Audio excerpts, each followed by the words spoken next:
tayo po'y tumayo temporary po, magawin na mahal. Narito po tayo sa pinag-importante, atong beloved mahal na mga aral, to our beloved Orden Preacher, Kuya Andy Binyas. Praise the Lord. Muli, palagpagan po natin ang ating pinakamahal na Panginoon. Praise the Lord. Hallelujah.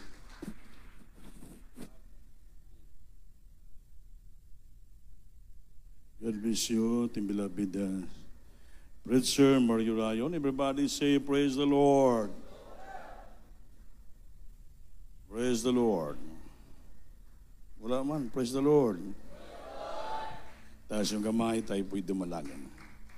Opo, dakilang Diyos, maraming salamat sa dakilang oportunidad binigay mo sa amin sa araw na to na you bring us here safe in the sanctuary, Lord, to the first leading prayer about dearly beloved Pastor. Thank you so much, Lord, that you bless every part of the service from joyful, solemn, the song of the choir, different choirs, the testament we hear, give me your testament on this moment, God. I beseech the Lord to please anoint the humble servant, deliver love and message to the brethren.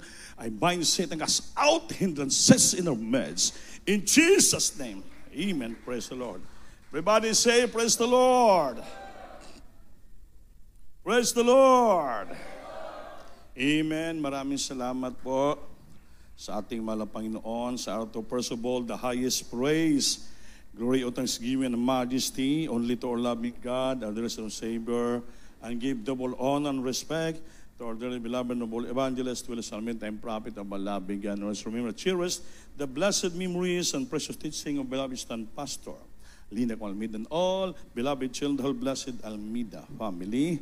And I greet also my beloved co-preachers, co-workers, my beloved family, at lahat po sa inyong mga minamahal na makapatiran, at sa lahat ng mga webcast viewer natin throughout the world, nanood ngayon sa ating live streaming here in CDO. Maraming salamat po. Pagalakpakan po natin ang ating mahal na Panginoon. Everybody say, praise the Lord.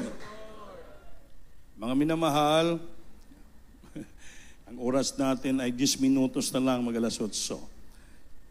Amen. Amen. Kaya nabibitin kita sa oras. Okay lang naman, kahit 8:30 tayo mahuman para tayo ay palanginan ng ating mahal na Panginoon.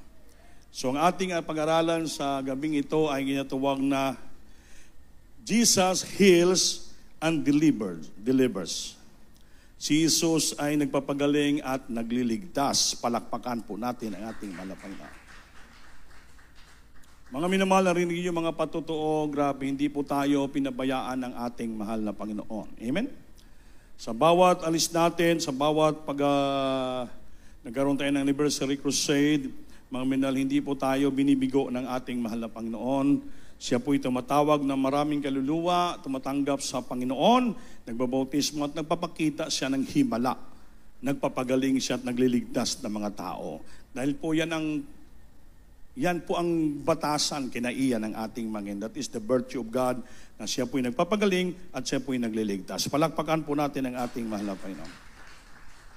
Sabi dito, throughout the Bible, we see Jesus' compassion and power to heal and deliver people from various affliction. His ministry on earth was marked by countless miracles, demonstrating God's love and desire to restore humanity to wholeness. Palakpakan po natin, Diyos. Ang ibig sabihin, nakita po natin sa buong Biblia, nakita po natin yung habag, kumpasyon, at ang kapangyarihan ng Panginoon magpagpagaling at magligtas ng mga tao sa iba't ibang klaseng karamdaman, problema sa buhay. Amen? Sa kanyang pagministeryo sa lupa, mga minal, ito po'y tanda na walang katapusan ng himala. Amen. The countless miracles, pinapahayag niya demonstrating God's love. Pinapahayag niya ang kanyang pag-ibig at ang kanyang desire na pangandoy na to restore, aron maibalik sa tao ang kaligtasan at kagalingaramdaman in the wholeness, sa buong kabuuan na walang undivided and unbroken heart. Yan ang pong gusto ng ating mahal na Panginoon. Kaya tayo pinagpapala sa mystery ng Jesus Mercosay dahil ang pastor natin, mahal na pastor natin ay totoong propita ng Diyos. Amen. Di tayo sa una't dalangin Kaya sa una't dalangin palagi to the first prayer of our dearly beloved noble pastor and time prophet of our loving God, tayo po ay sinasamahan ng Diyos. He never failed us. Hindi niya tayo binibigo.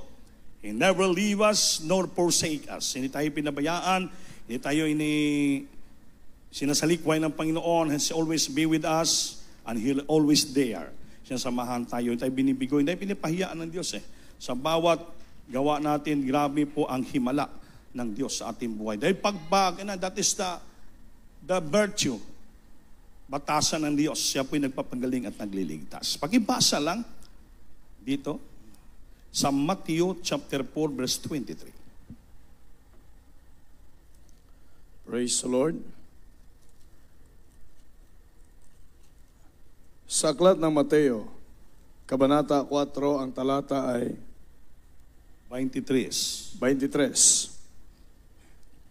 At nilibot ni Jesus ang buong Galilea na nagtuturo sa mga sinagoga nila at ipinangangaral ang ebanghelyo ng kaharian at nagpapagaling ng lahat ng sari-saring sakit at ng lahat ng karamdaman na nasa mga tao. Palakpakan po natin ang Diyos, mga minamahal. And Jesus went about all Galilee teaching in their synagogues. Ang synagogue grupo ng mga tao and preaching the gospel of the kingdom and healing all manner of sicknesses and all manner of disease among the people. Yan po ang pinaka-virtue, ugali ng ating Panginoon, the nature of God. He went about all Galilee, throughout the nation, countries, lahat ng mga tao, pinangaral yung ebanghelyo ng kaharian at nagpapagaling siya ng iba't ibang klaseng karamdaman at iba-ibang mga sakit sa mga tao. Yan pong sinusunod natin dito sa pangaral ng ebanghelyo sa magitan din ng turo ng ating mga pastor. That's why our beloved pastor, he launched the crusade. Mugastos siya ng mga millions of pesos para lang magkrusada, magpuasa, magsakripisyo, mag-fasting, and praying. Lahat ng mga choir members, mga grupo ng mga crusaders, nagsakripisyo. Dahil bakit? Sinusunod po natin yung gusto ng Diyos. Amen. Sabi ng Biblia, if we obey the commandments of God, the statute of God, the will of God, pag susundin natin ito, tumano natin ko sa Bisaya, sabi ng Biblia, the blessing will follow us. Ang pagpapala sasabay sa atin, mga mil, and the blessing will overtake us. And the Lord bless us. That's why, because we obeying always. We obey the commandments, the statutes, lahat sinusunod natin ang kalooban Diyos. But if we disobey, delikado po, sumpa ang ating abutin. Kaya sinusunod natin, katulad ng Panginoon, Jesus went about all Galilee. Umiikot siya sa iba't mga lugar, preaching the gospel of the kingdom. Kaya mga sinasamahan ng pagaling karamdaman, yun po ang ginagawa natin. Importante kasi yung soul winning. Pagligtas na maraming kaluluwa. Because Jesus heals and deliver. Si Jesus nagpapagaling at nagliligtas. Tayo, tinawag tayo mga anak ng Diyos, and we are also the servant of God. Alipin tayo ng Panginoon, mga anak ng Diyos tayo, so tayo inutusan ng Diyos, binigyan ng authority, kapangyarihan, upang umalis, lumakad, ipangaral ng ebanghelyo, Panginoon, upang bataming tao maabot ng kaligtasan. Magagaling sila at maliligtas. Sa inyo naman, hindi naman kayo makapunta nun sa mga krusada. So by means of your prayer, by means of your fasting, by means of your financial support to the church, by means of your tithes and offering, your love offering, your pledges, kayo na rin na nakarating doon. Amen? Amen. Dahil nakita ng Diyos yung unity and cooperation sa church, nagkaisa tayo in wholeness, kabuhan ng iglesia, because we are the body and member of Christ in particular. Kaya ang Diyos naglagay lang ng mga preachers, pastor, evangelist sa church para sila po'y gagsagawa, mag-implemento, magsagawa ng utos ng Panginoon. Nga we have to roaming around, mag-ikot-ikot po tayo, pupunta, go and preach the gospel throughout the world.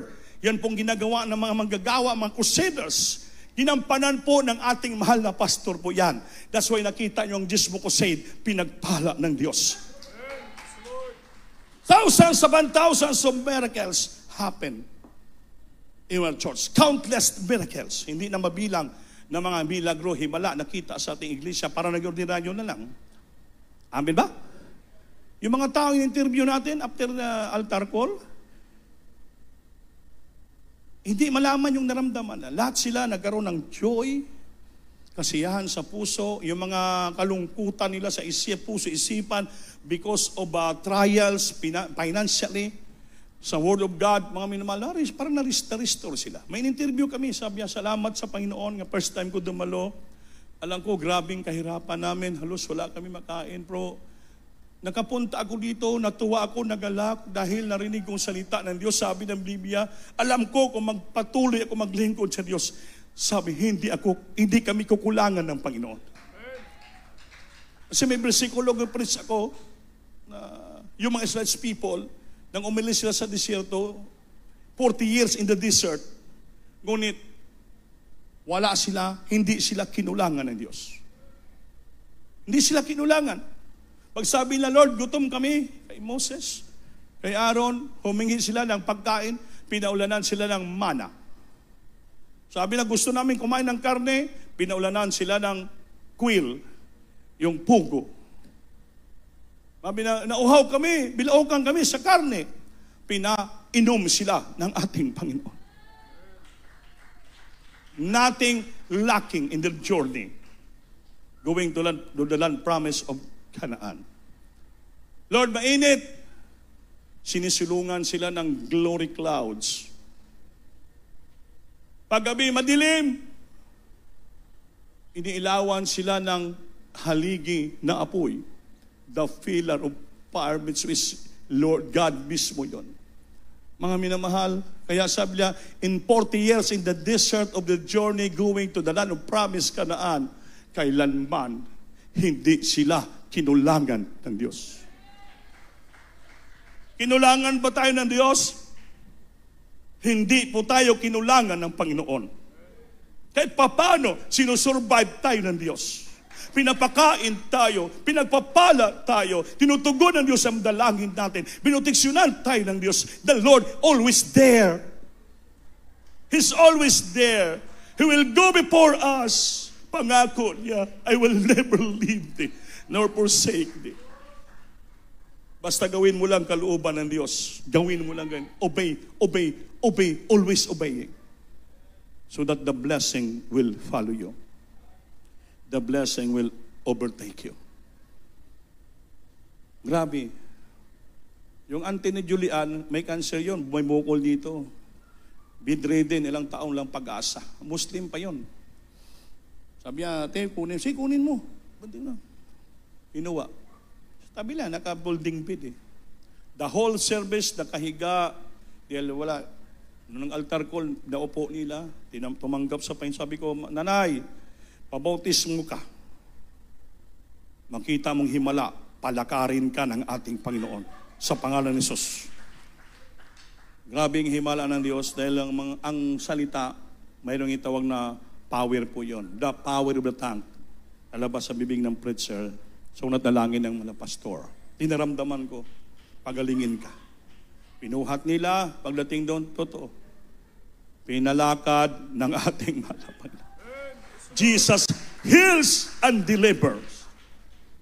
Amen ba? Nakita ng mga tao, grabe, totoo ang Diyos natin sa Jesus Marcos 8.